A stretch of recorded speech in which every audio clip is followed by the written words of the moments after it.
up in the corner, but I think we can make it all work.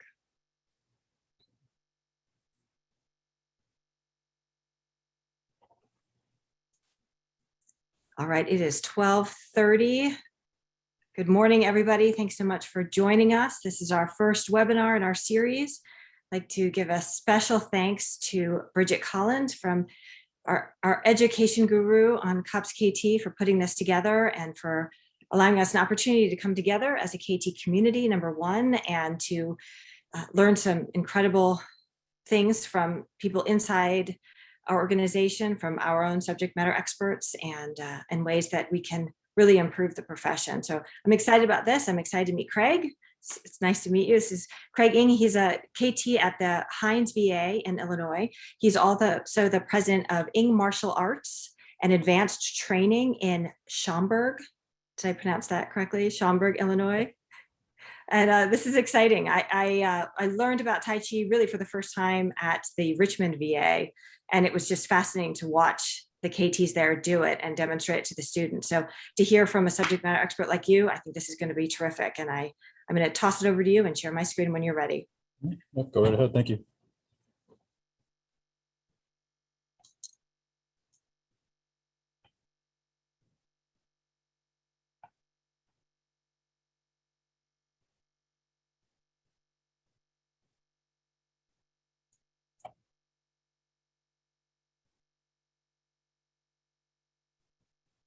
You there? Are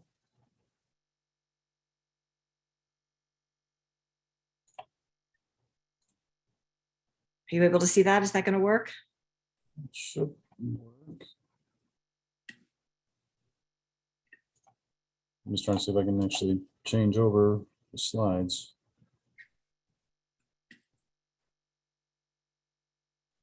I can certainly do that for you. Okay. Yeah, if you could, because I don't have control of the. You bet. Okay. Good morning, good afternoon. Again, my name is Craig Ng. I'm a KT here at Hines VA in Hines, Illinois. I'm also the president of Ng Martial Arts and Advanced Training in Schaumburg, which is not too far from here. Been a martial artist for over 40 years. I've been teaching for over 30.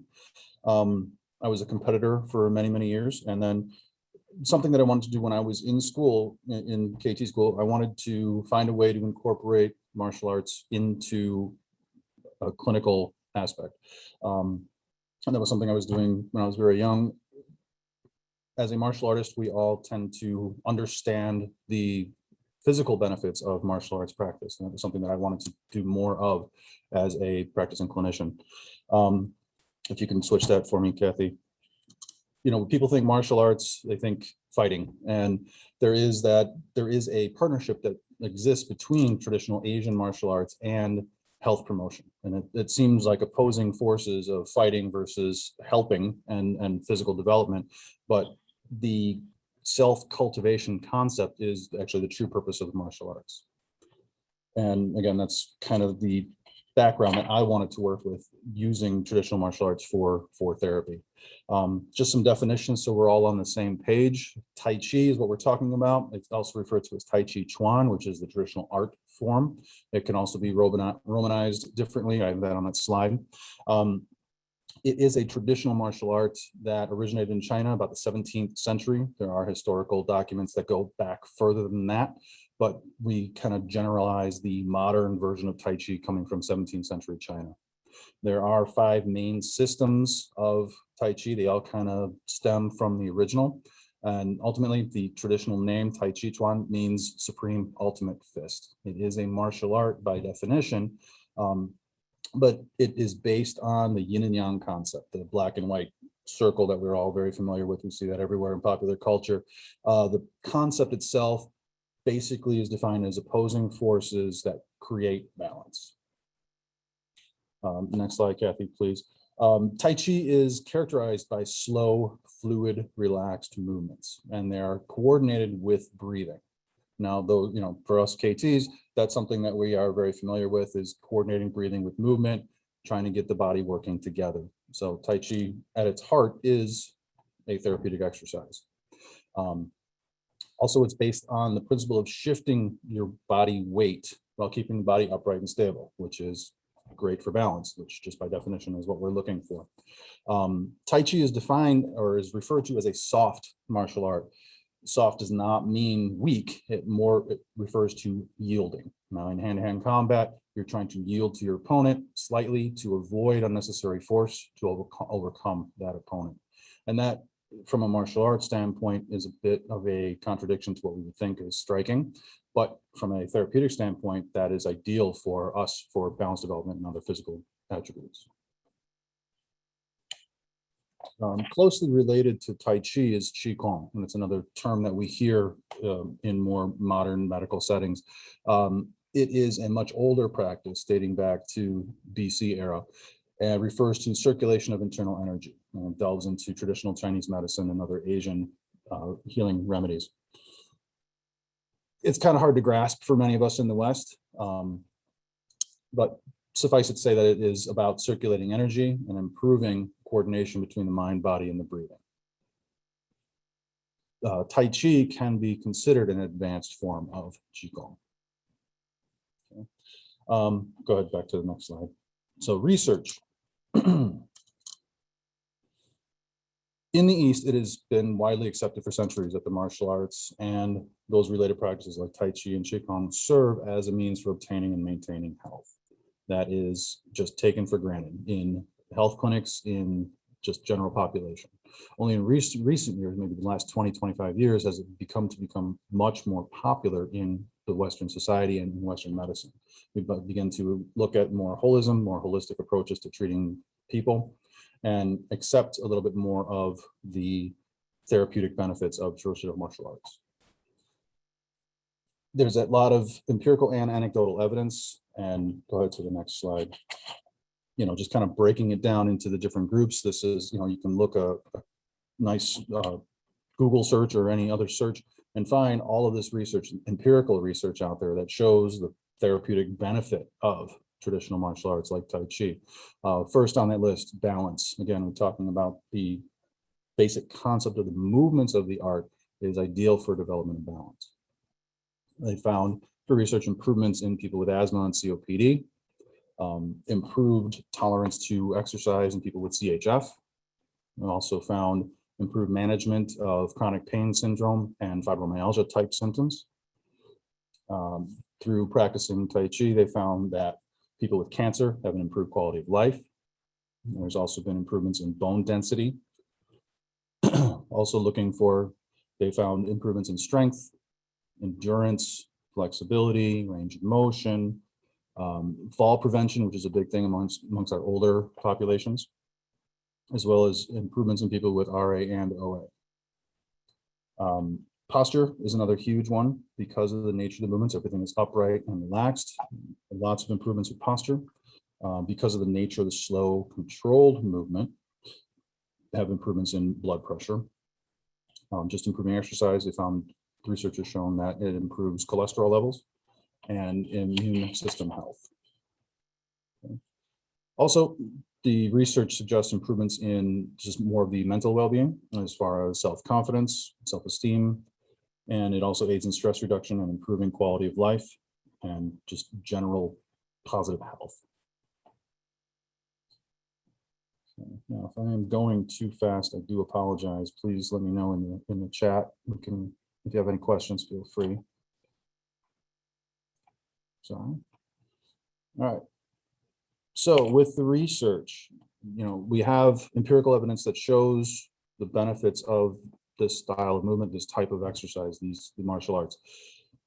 But what is it? And that was something that I looked much deeper into as a student of martial arts and as a fledgling clinician, wanting to find what was it that made Tai Chi a therapeutic tool, or could be a therapeutic tool.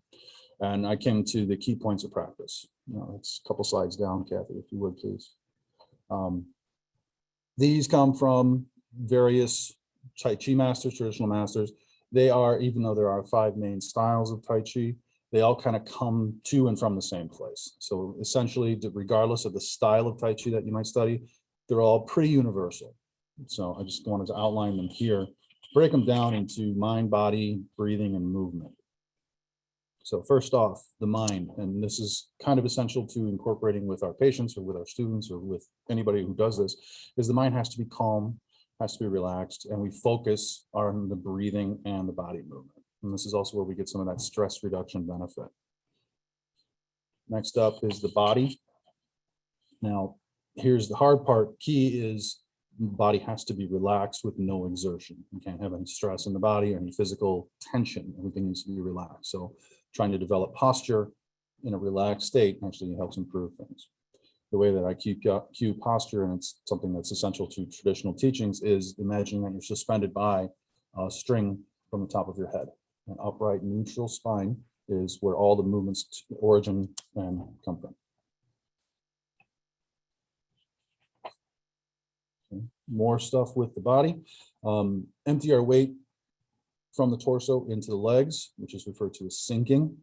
That lowering ourselves down gives us a better base of support, better posture and balance control. Again, the upright posture and neutral spine. And then also when it comes to a little bit more of the movement, the waist is level. It's our immovable center, and that's the axis of our movement. Now the center of Tai Chi focus is the Dantian, which is behind the navel. That correlates to our center of gravity. So really focusing on lowering things down and stabilizing from that midsection for our movement is essential to our physical development of balance, coordination, proprioception, all those good things that we look at. A couple other things we want to avoid: locking out the joints, which is why it's helpful for people with arthritic changes, degeneration, because we're not forcefully locking out our joints. Everything is soft, and we refer to the hoops, which is the bends in the joints and the major joints with movement. We also want to avoid double weighting of our feet, which is both feet flat on the floor, not moving. It's okay for standing, but with movement, we need to have that weight shift and uneven loading through the feet. That improves with our gait and our balance. Moving on to the breathing.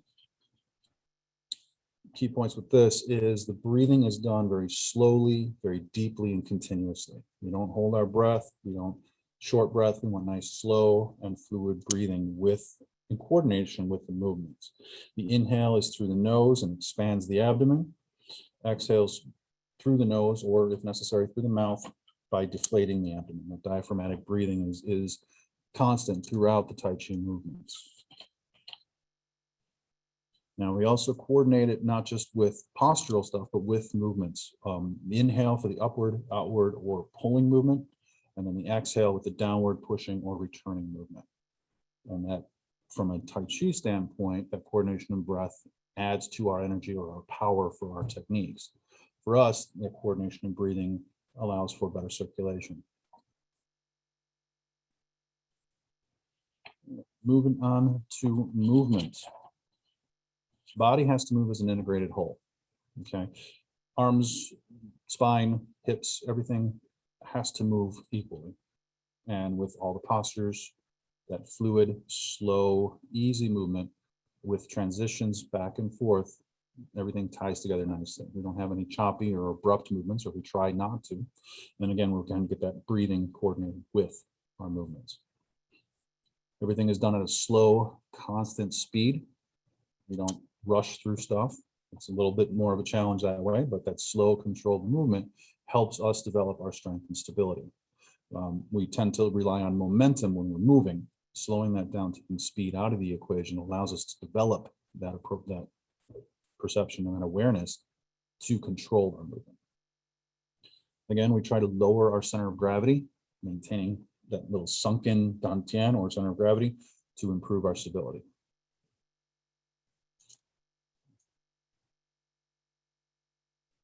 All right, now before we go any further, I just want to kind of wake everybody up a little bit when we're going to try a few breathing exercises just to kind of get a feel for the things that we do. Let's see. Hoping everybody can see where I'm at. I can't see myself on the screen, but what I'm going to ask you to do, if you want to participate, feel free. If you're sitting, you may sit, feet flat on the ground, upright, nice and tall spine.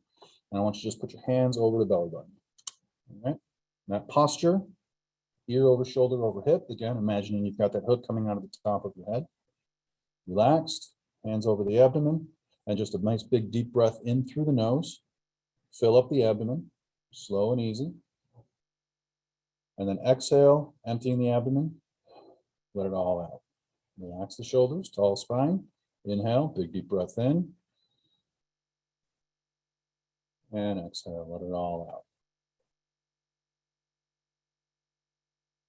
Again, big deep breath. And out.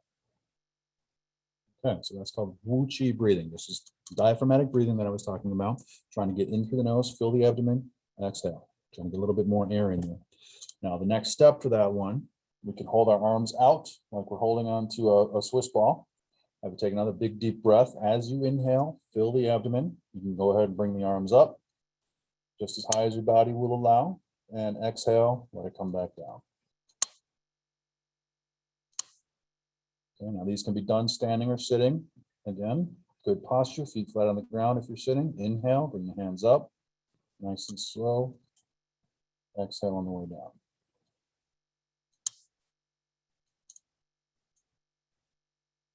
Again, nice big deep breath in, nice and slow.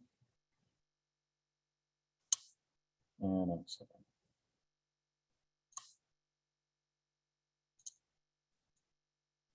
And again.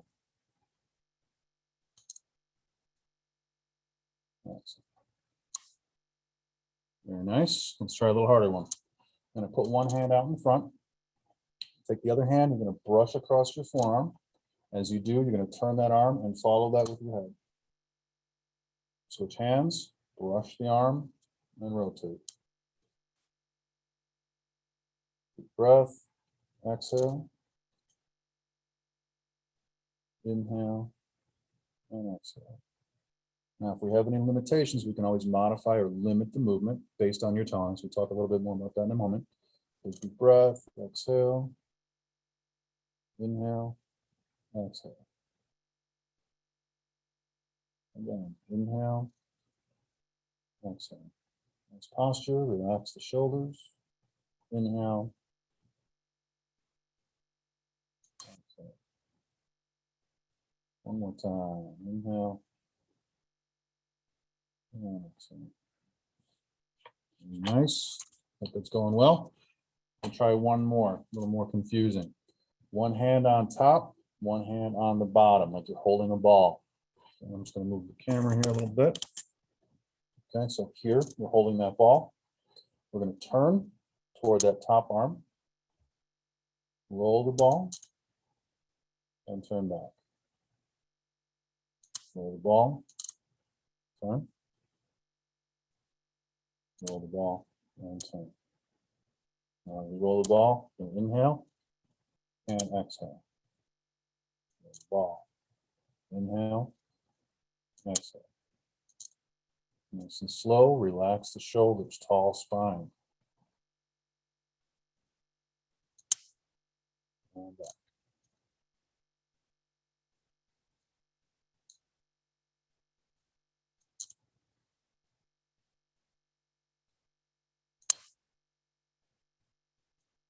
And back.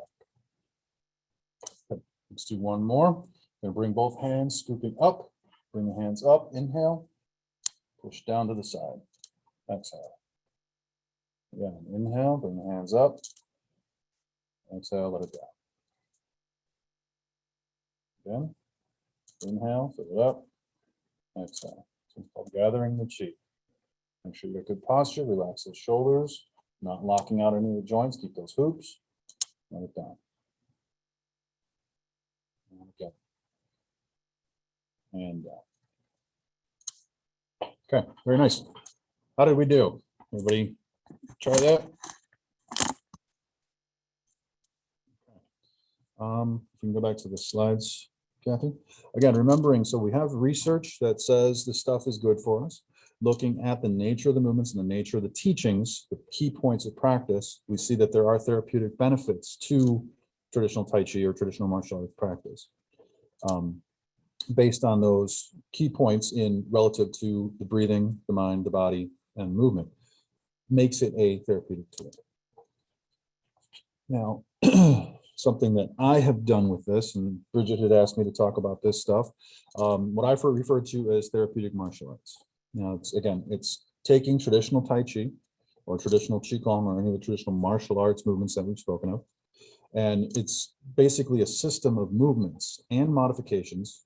And we've talked about the therapeutic foundations, and it's 5,000 years of practice and refinement. What I try to do is a simple progressive exercise system based on Tai Chi and other traditional martial arts, using that as a complement for what I do clinically. I developed a model or a algorithm for movement adaptation and then progression based on using the traditional martial arts movements. Excuse me. Now, like any exercise, if something is too difficult for a patient, we find a alternative. We find a modification for them. We simplify the exercise to their ability. As they get stronger or more mobile, we progress it a little bit. And that's just the nature of what we do. I did the same thing with traditional martial arts with Tai Chi.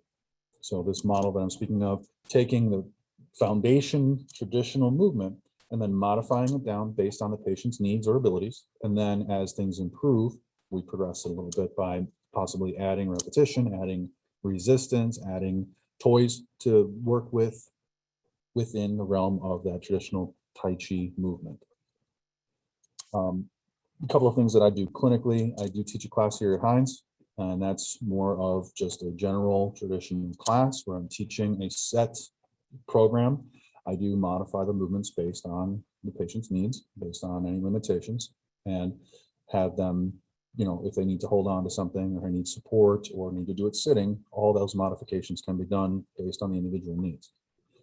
I also, with my clinic patients, I will prescribe individual movements, again, based on their needs. If we're working on balance, I'll use certain movements. If they need motion or mobility improvement in the spine, we'll add a few other different movements. Again, it's a complement to whatever therapeutic approach I would already be using clinically.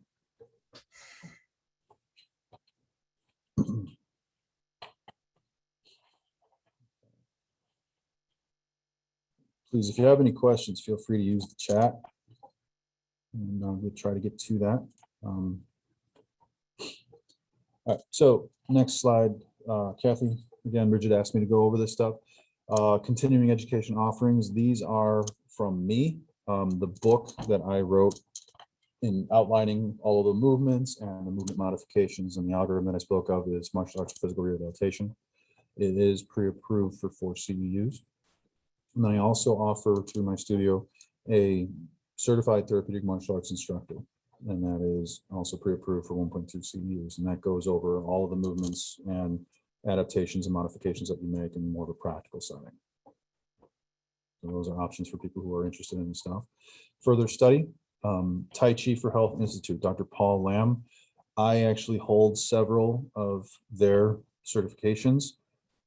He is a Australian by way of China family practice physician who has taken traditional martial arts, traditional Tai Chi, and actually has come up with different programs and form sets for various diagnoses and problems. So he has one for arthritis and fall prevention. He has one for diabetes. He has one for rehab, and goes through its more modified of traditional, mostly Sun style, which is one of the main styles of Tai Chi. They have videos, they have certifications for clinicians, a lot of good stuff on the internet that are his people who have studied with him. So it's a good resource for those of us who are looking to incorporate this into our clinical practice. A couple other websites, American Tai Chi, which is American Tai Chi and Qigong Association. That's kind of a non-denominational group for people who are looking to train and learn more Tai Chi. And I think there are some clinical applications there.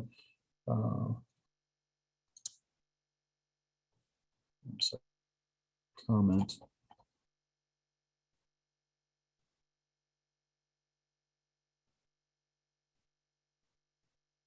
Pardon me. Location in the U.S. where Tai Chi is a primary focus. I couldn't say as far as, throughout the country, it has become much more popular. So it's kind of all over the country. Clinically, people are incorporating it more often. So, I mean, I can only speak of where stuff that I've done here, but it is much more popular throughout the U.S.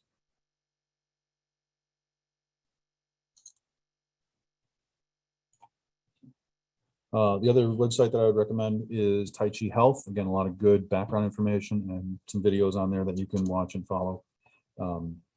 Just to kind of help boost your practice and kind of get some more ideas with things and how to possibly incorporate stuff into what you're already doing.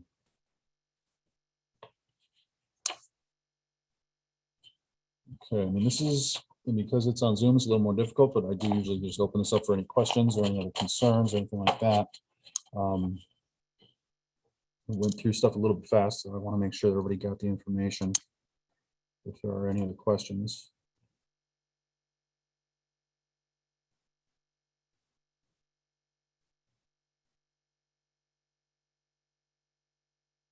Okay. And let me try a couple of more movements then, as long as we're here. All right. I'm going to go back to that ball position, one hand on top, one hand on bottom. Sitting up nice and tall or standing is fine. Feet planted, tall spine. One hand on the bottom hand is going to come forward and out like you're throwing a frisbee. Top hand is going to come down off to the side like you're petting a dog. I'm just going to move this again. Here, shifting and back. As I inhale, exhale, let it out.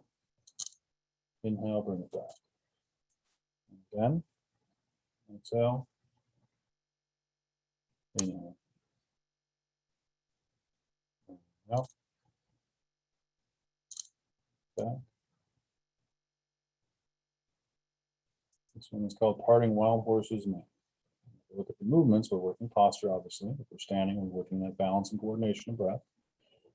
Getting opposing forces through the body, getting some scapulohumeral rhythm and some scapulothoracic mobility.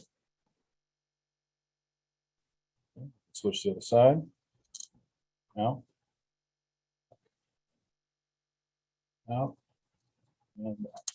A question of how long does it take to complete a Tai Chi course?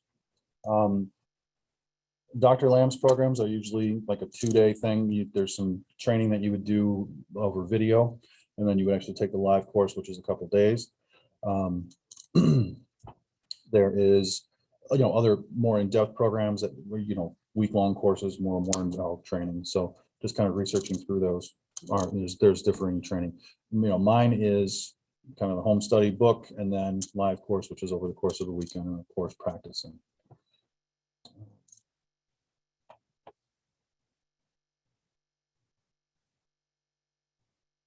Okay, there's a question as to incorporating into phase 2 and how the exercise is measurable. You can certainly, look at their heart rate before and after, doing it over just a course of time, a handful of exercise repetitiously, and just that slow fluid control movement and marking there as a state of time or over repetition. Question about the mental health aspect of it, is especially as it applies to the veteran population. There is a lot of research that shows benefits to our mental health and stress reduction, especially. The class that I teach here has been primarily for referrals from physiatry, but I have had some for mental health for patients with like PTSD and that sort of thing. The research that I've seen shows decreased stress reduction, decreased responses to stress, decreased, improved coping mechanisms and that sort of thing. So haven't done a lot of that in the areas that I work in, but there is the research that supports it. And I have had some patients who just positive anecdotal support as far as enjoying the class and how they feel coming in and focusing on the exercises and the movements and helping with stress reduction that way. I have provided some breathing exercises just as like homework for patients who were in that area, and they seem to have had some benefit with that.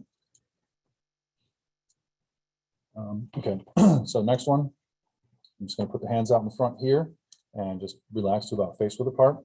Take a big deep breath in, open it up, inhale, and exhale, let it out. Again, big deep breath in, and exhale. Again, big deep breath in, exhale. One more time, big deep breath, and out. Okay. Shoulder roll. And reverse. Okay. Any other questions?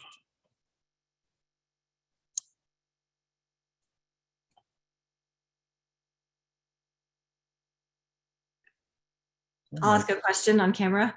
Yep. Of all the people you've worked with, is there one demographic that you have found has benefited the most?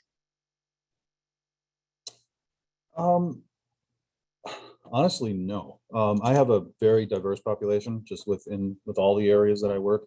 Um, you know, those they have all the comorbidities and all the other health issues enjoy it because they're doing something that they can actually do. And we can find a modification for them, regardless of whatever health concerns they have or any limitations that they might have. I've had plenty of younger people who enjoy the movement, I think, because it is a martial art and they are doing something physical, but even though it's still good for you. So I have, various populations, but many have seen the benefit. And I've had patients who, just tried it out and yeah, okay, it was fun. So I think it just kind of depends on the individual, but I haven't seen anyone who liked it over more than anything else. There's a question from my CEU certification. Where can you find more info? If you are interested in that, I have not scheduled one yet. It would be at my studio in Schaumburg, suburbs of Chicago.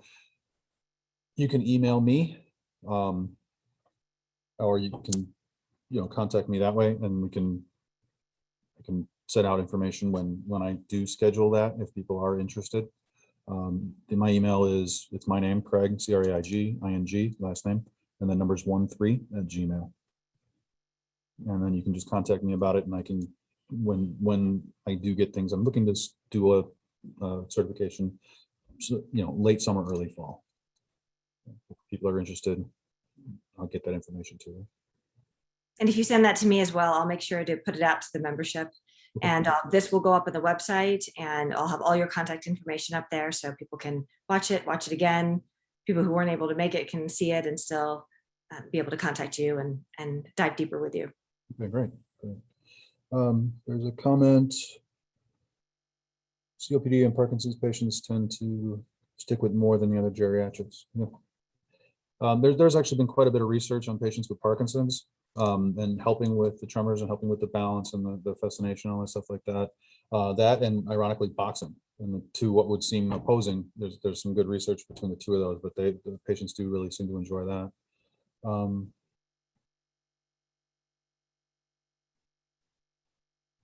Doing a course online is a bit of a challenge. It's something that I've kind of toyed around with, given the age of Zoom. If I have enough interest, I would definitely incorporate that into the live program when I do it. And again, that information will all be forthcoming.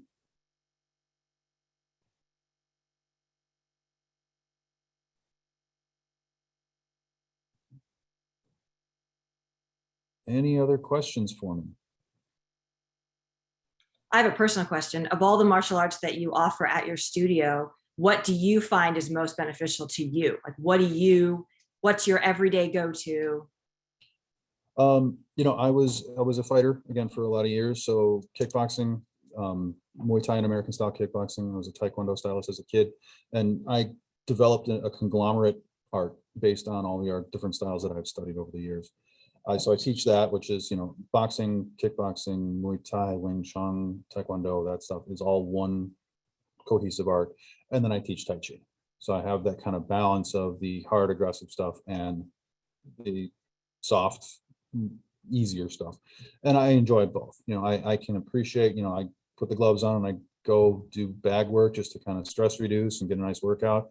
At the same time, I can practice a Tai Chi form set for half an hour and kind of get similar response. So I do like that duality of that hard style versus soft style.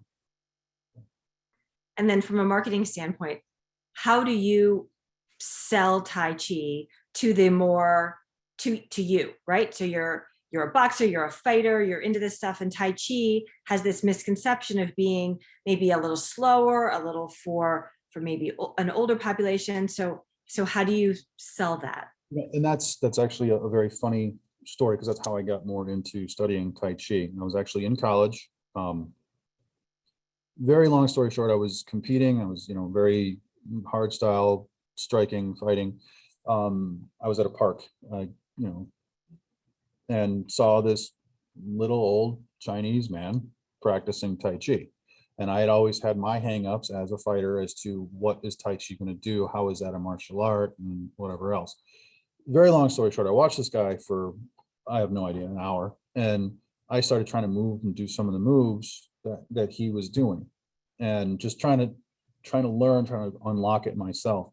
And he saw me, so he kind of, we kind of made this little connection. He's trying to show me something, and this little man slapped me around left and right, and it was comical to watch, I'm sure, but it kind of got me understanding a little bit that there's something to this. And then something that I've relayed to people about the benefits of Tai Chi, as a therapist, saying it's going to help with your balance, help with your breath control, help with your stress reduction, and that sort of thing. But to the guys similar to me, it's going to let you relax, and it can help you be a better fighter, help you be a better martial artist, help you be a better athlete.